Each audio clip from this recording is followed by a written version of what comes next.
अस्सलाम वालेकुम dear students. ये वीडियो पैगाम कैफ़ के एग्ज़ाम ऑटम 22 की प्लानिंग के हवाले से है कि हमें कौन से पेपर जो है वो कम्बिनेशन रखने चाहिए फॉर ऑटम 22।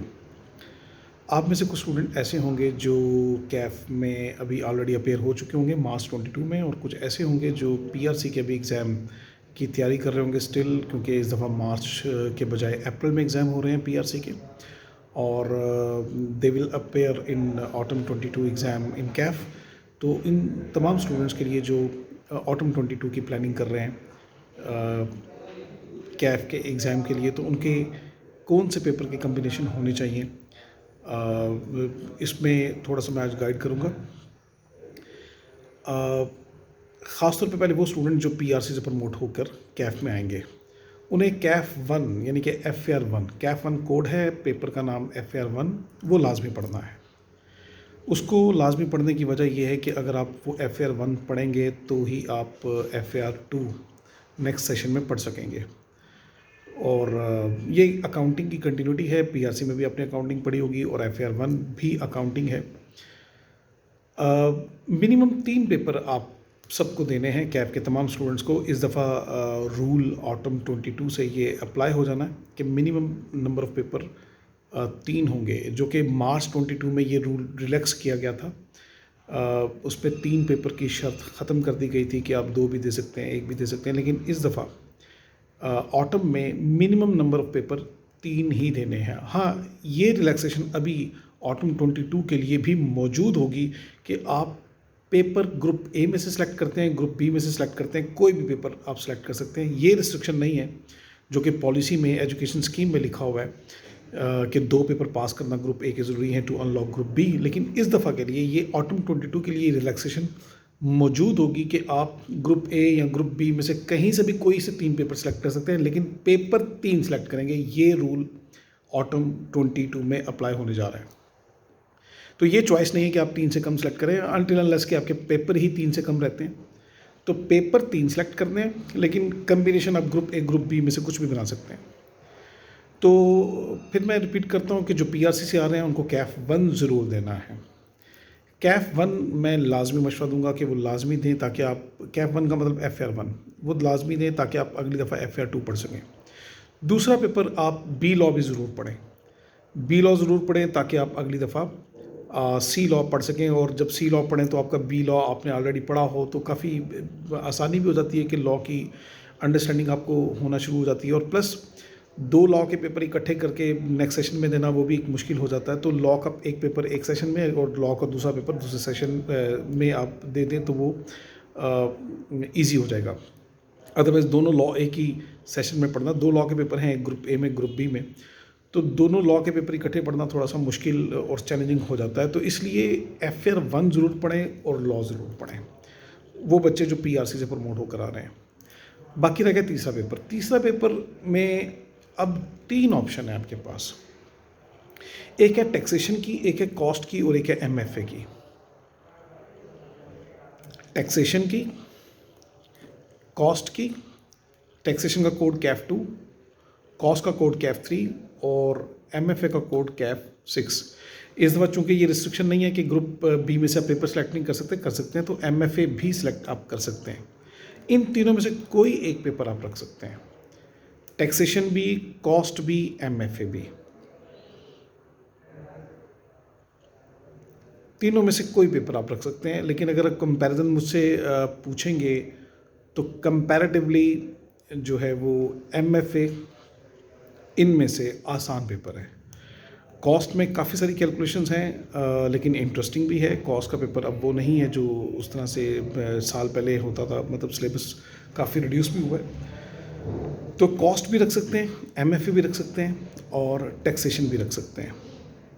तो इन तीनों में से कोई कम्बिनेशन बना सकते हैं। टैक्सेशन को थोड़ा मैं कहूँगा कि अवॉइड कर लें तो बेहतर है इस दफ़ा के लिए, ख़ासतौर पे वो बच्चा जो पीआरसी से प्रमोट हो गया है, क्योंकि टैक्स के लिए अकाउंटिंग का नॉलेज थोड़ा ज़्यादा हो जाए तो बेहतर है। तो FAR 1 के बाद पढ़ लें टैक्सेशन, यानी कि इस सेशन में FAR 1 पढ़ लें तो अगले सेशन में टैक्सेशन पढ़ लें तो वो ज़्यादा बेहतर हो जाएगा। तो कॉस्ट और MFA equally good comparatively MFA थोड़ा आसान लगता है, उसमें 50% थ्योरी और 50% न्यूमेरिकल है, लेकिन कॉस्ट 100%, तकरीबन 100%, 95% से लेकर 100% तक न्यूमेरिकल है। थ्योरी अगर पूछी जाती है तो जस्ट 4-5 मार्क्स की थ्योरी पूछी जाती है, तो कॉस्ट अकाउंटिंग ज़्यादा न्यूमेरिकल है। अगर आपको न्यूमेरिकल ज़्यादा पसंद है तो कॉस्ट का पेपर रख लें, अगर आपको न्यूमेरिकल में थोड़ा घबराहट है तो फिर एमएफए भी रखा जा सकता है। ये ऑप्शन आपके पास मौजूद है। अच्छा, इसमें से पीआरसी के कुछ या एएफसी के वो स्टूडेंट जिन्होंने एएफसी दिसंबर में एग्ज़ाम दिया था, उन्होंने फास्ट ट्रैक में हमारे पास लॉ का पेपर भी दिया है मार्च में। तो जिन्होंने लॉ ऑलरेडी दे दिया हुआ है तो फिर वो कम्बिनेशन क्या बनाएंगे? वो लाजमी तौर पे FAR 1, टैक्सेशन, ये दो तो लाजमी रखेंगे। अब टैक्सेशन वो लाजमी रखेंगे ऐसे स्टूडेंट जो लॉ का पेपर दे चुके हैं, क्योंकि उन्होंने 3 पेपर पूरे करने, तो 3 पेपर कहाँ से पूरे करने? एक FAR 1 हो गया, एक टैक्सेशन हो गया, तीसरा वो जो है वो कम्बिनेशन बना सकते हैं या कॉस्ट का या एमएफए का, कॉस्ट या एमएफए। तो अब ये वो स्टूडेंट हो गए जो एएफसी और पीआरसी से प्रमोट होकर आएंगे। अब उन स्टूडेंट्स की बात करते हैं जो ऑलरेडी कैफ का एग्ज़ाम दे चुके हैं और मज़ीद कैफ के कुछ पेपर देना चाहते हैं। तो क्या कम्बिनेशन दे चुके हैं और क्या कम्बिनेशन अब आगे होना चाहिए? जो 1, 2, 3 दे चुके हैं, 1, 2, 3 का मतलब है FAR 1, टैक्सेशन एंड कॉस्ट, उनके लिए मशवरा है कि वो 4, 5, 6, 4, 5, 6 का मतलब है B law, MFA and FAR 2। बल्कि अगर मैं पेपर वाइज अगर मैं बात करूं कि किस पेपर के बाद कौन सा पेपर पढ़ लेना चाहिए, तो FAR 1 जिन्होंने दिया है वो FAR 2 ज़रूर पढ़ें। जिन्होंने FAR 1 दिया है वो FAR 2 ज़रूर पढ़ें। FAR अकाउंटिंग में कंटिन्यूटी होनी चाहिए। अकाउंटिंग में 6 महीने का गैप आ गया, फॉर एग्जांपल आपने FAR 1 पढ़ा है और इस दफ़ा गैप देकर अब अगली दफ़ा FAR 2 पढ़ेंगे तो आपको काफ़ी प्रॉब्लम होगी, अकाउंटिंग भूल चुकी होगी आपको। तो FAR 1 के फ़ौरन बाद FAR 2 ज़रूर पढ़ें, ठीक है। और बी लॉ अगर आप दे चुके हैं तो फिर सी लॉ ज़रूर पढ़ें, ठीक है। तो एक लॉ आप पढ़ चुके हैं, एक लॉ आप नेक्स्ट टाइम दे दें, ऐसा ज़रूर कर लें। कॉस्ट आपने पढ़ा है तो फिर आगे MFA ज़रूर कर दें। तो इस तरह से कम्बिनेशन बन सकते हैं। 1, 2, 3 जिसने दिया है वो 4, 5, 6 दे दे, जिसने 1, 2, 4, काफ़ी स्टूडेंट ऐसे थे जिन्होंने कॉस्ट का पेपर नहीं दिया बल्कि बी लॉ का पेपर दिया, यानी कि FAR 1 दिया, टैक्सेशन दिया और बी लॉ दिया। उनके लिए रिकमेंडेशन है कि वो FAR 2 तो लाजमी देना है, क्योंकि FAR 1 दिया तो FAR 2 तो देना है। फिर वो साथ कॉस्ट का कम्बिनेशन ज़रूर बनाएं और MFA का कम्बिनेशन बना सकते हैं या फिर सी लॉ का कम्बिनेशन बना सकते हैं। 3 पेपर से ज़्यादा आई नॉट रिकमेंड, 3 पेपर से ज़्यादा आप बिल्कुल ना करें, क्योंकि इस सेशन में माह रमज़ान है, 2 ईदें हैं, मुहर्रम है, सब कुछ इसी जो त्यौहार हैं हमारे इसी सेशन में आ रहे हैं। और ये सेशन में छुट्टियाँ चूँकि ज़्यादा हो जाती हैं इन त्यौहारों की वजह से, तो फिर आपके पास कंसंट्रेट नहीं कर पाते आप अपनी स्टडी के ऊपर, फोकस आपका बार बार डाइवर्ट होता है। तो इस सेशन में ख़ास तौर पे समर सेशन में आपको 3 पेपर से ज़्यादा बिल्कुल रिकमेंड नहीं करूँगा मैं। अच्छा, कुछ चीज़ें ऐसी हैं जो कुछ नसीहतें ऐसी हैं कि कौन सा पेपर आपको नहीं पढ़ना चाहिए। FAR 2 आपने बिल्कुल नहीं पढ़ना अगर आपने FAR 1 पहले नहीं पढ़ा हुआ। पास होना शर्त नहीं है, लेकिन FAR 1 पढ़ा होना चाहिए FAR 2 पढ़ने के लिए। अगर कोई ये बच्चा सोचे, चूँकि अब रिस्ट्रिक्शन तो है नहीं कि ग्रुप ए ग्रुप बी में से कुछ भी कम्बिनेशन बना लूँ, तो FAR 1 पढ़े बगैर FAR 2 पढ़ा ही नहीं जा सकता। तो FAR 2 आपने बिल्कुल नहीं पढ़ना अगर आपने FAR 1 ऑलरेडी पढ़ा नहीं हुआ। अगर कोई ये सोचे मैं दोनों इकट्ठे पढ़ लेता हूँ, तो FAR 1 और FAR 2 इकट्ठे भी नहीं पढ़े जा सकते। FAR 2 ऑलरेडी पढ़ा होना चाहिए, फुल पढ़ा होना चाहिए, ताकि आप FAR 2 को अंडरस्टैंड कर सकें। तो FAR 2 नहीं पढ़ना आपने, FAR 1 पढ़े बगैर। रिकमेंडेशन है कि सी लॉ भी ना पढ़ें अगर आपने बी लॉ नहीं पढ़ा हुआ। बी लॉ पढ़कर सी लॉ पढ़ें, दोनों लॉ इकट्ठे भी ना पढ़ें। तो ये एक नसीहत है इसके ऊपर। फिर आपने ऑडिट बिल्कुल नहीं पढ़ना जब तक आपने FAR 2 ऑप्ट नहीं किया। FAR 2 ऑलरेडी पढ़ा होना ज़रूरी नहीं है, ऑडिट के साथ भी FAR 2 पढ़ा जा सकता है। लेकिन ये कम्बिनेशन ना बनाएं कि आपने FAR 2 पढ़ा ही नहीं और ना ही पढ़ने का इरादा है और आप साथ लेकिन आप ऑडिट रख लें, ऐसा ना करें। FAR 2 पढ़े बगैर ऑडिट नहीं पढ़ना। ऑडिट में कुछ ऐसी चीज़ें जो FAR 2 पढ़कर ही समझ आती हैं। तो हाँ, इकट्ठे पैरेलल पढ़े जा सकते हैं, FAR 2 के साथ ऑडिट पढ़ा जा सकता है, लेकिन FAR 2 को स्किप करके audit I will not recommend. ये ऐसा आपने हरकत नहीं करनी। तो ये कुछ पेपर मैंने बता दिए कि जो आपने नहीं पढ़ने, FR2 नहीं पढ़ना, FR1 पढ़े बगैर, सी लॉ नहीं पढ़ना, बी लॉ पढ़े बगैर, और ऑडिट नहीं पढ़ना आपने FR2 पढ़े बगैर। बाकी आप कोई भी कम्बिनेशन बना सकते हैं।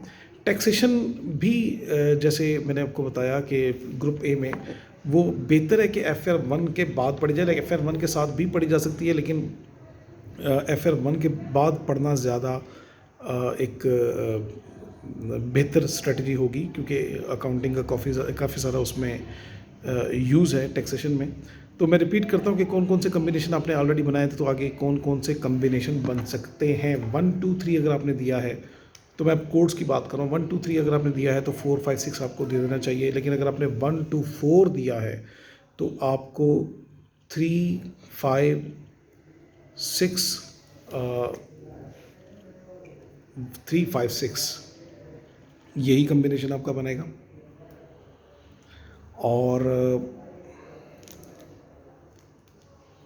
3 5 6 या 3 5 7, 3 5 6 या 7, 6 मीन MFA, 7 मीन सी लॉ। चूँकि आपने 4 पढ़ दिया है, बी लॉ पढ़ लिया है, तो आप 7 पढ़ सकते हैं। तो 7 एक ज़्यादा स्ट्रेटजी बेहतर हो सकती है, क्योंकि 7 प्योर थ्योरेटिकल है, और 6 50% थ्योरेटिकल और 50% न्यूमेरिकल है। 3 और 5 ऑलरेडी 100% न्यूमेरिकल है। तो इसलिए 3 5 के साथ 7 का कम्बिनेशन ज़्यादा बेहतर होगा, लेकिन 3 5 6 भी बनाया जा सकता है उनके लिए जो 1 2 4 पढ़ चुके हैं। और जो 1 2 6 में अपेयर हो चुके हैं, उनके पास क्या ऑप्शन बचती है। 1 2 6 में अपेयर हुए हैं जो लास्ट सेशन में, उनके लिए स्ट्रेटजी है कि वो 3 5 एंड 4 और 6 में से कोई एक ऑप्ट करेंगे, 4 और 7 में से कोई ऑप्ट करेंगे। जो 1 2 6 में अपेयर हो चुके हैं, तो 4 और 7 दोनों लॉ हैं, तो दोनों में से एक लॉ ज़रूर रखें। जिसने लॉ अभी नहीं पढ़ा, ये जनरल कमेंट, जिसने अभी तक कोई लॉ नहीं पढ़ा वो एक लॉ ज़रूर पढ़े, और जिसने एक लॉ पढ़ा वो दूसरा लॉ पढ़े, जिसने FR1 पढ़ी है वो FR2 पढ़े। तो इस तरह के कम्बिनेशन आपको बनाने हैं। मज़ीद किसी किस्म की गाइडेंस के लिए आप मुझे रब्ता कर सकते हैं, आप मुझे कॉल कर सकते हैं, विज़िट कर सकते हैं, व्हाट्सएप कर सकते हैं। तो मज़ीद किसी भी गाइडेंस के लिए मैं अवेलेबल हूँ। Wish you all the best. Session हर जगह अभी स्टार्ट होने जा रहा है नेक्स्ट वीक में, तो इंशाल्लाह आपसे मुलाकात होगी क्लासेस में 28 March। Thank you very much, अल्लाह हाफिज़।